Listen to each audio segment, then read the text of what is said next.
Այսօր առավոտյան ժամը 9:50-ի սահմաններում հայտնաբերվել է ՊՆ զորամասի զինծառայող Վահան Խաչատուրի Պետրոսյանի դին հրազենային վնասվածքով։ Պաշտպանական գերատեսչությունից տեղեկացնում են, դեպքի հանգամանքներն ամբողջովին պարզելու նպատակով ընթանում է քննություն։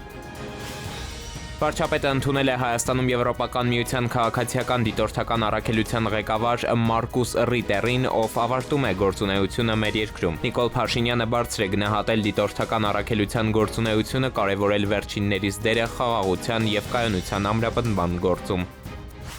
Մայրաթոր Սուրբ Էջմիածնումը հազանգեր են ստացել, որ զինված ուժերում հոգևոր սպասավորություն իրականացնող գնդերեցների նկատմամբ ճնշումներ են գործադրվում։ Պարտադրում են միանալ 10 եպիսկոպոսների նախաձեռնած արշավին։ Մայրաթորի տեղեկատվական համակարգից լրատվամիջոցներին հայտնել են, որ ստացված տեղեկությունները մտահոգիչ են, իսկ երևույթը դատապարտելի եւ անընդունելի։ Պաշտպանության նախարարությունը սակայն տեղեկությունը հերքում է։ Լոռու մարզի Սարատովկա գյուղում բացահայտվել է տորֆի ապօրինի արդյունահանում։ Ընկերություններից մեկը անօրինական արդյունահանել է մոտ 14,000 խորանարդ մետր տորֆ, պետությանը պատճառելով մոտ 55 միլիոն դրամի վնաս։ Նովոսելցովոյում էլ դեգրադացրել են 1,5 հեկտար հող 328,000 դրամ վնասով։ Նախաձեռնվել է քրեական վարույթ, նախաքննությունը շարունակվում է։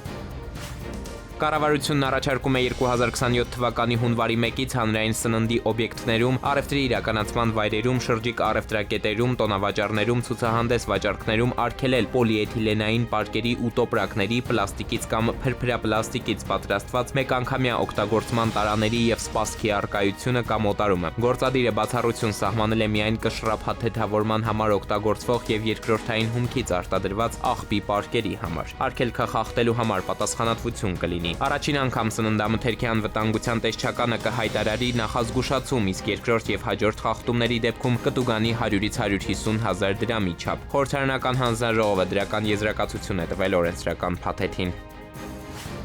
Եղանակային անբարենպաստ պայմանները եւ մայրաքաղաքի որոշ հատվածներում առաջացած մերկասառույցը խախտել են Երևանի տրանսպորտի մի շարք երթուղիների ժամանակացույցը։ Առավոտյան եղել են ուշացումներ, այս մասին հաղորդում են Երևան ավտոբուս ընկերությունից, տեղեկացնելով, որ այս պահին արդեն մայրաքաղաքի հանրային տրանսպորտն աշխատում է բնականon հունով, ամբողջ տեղաշարժը տեսանելի է թվային հարթակներում։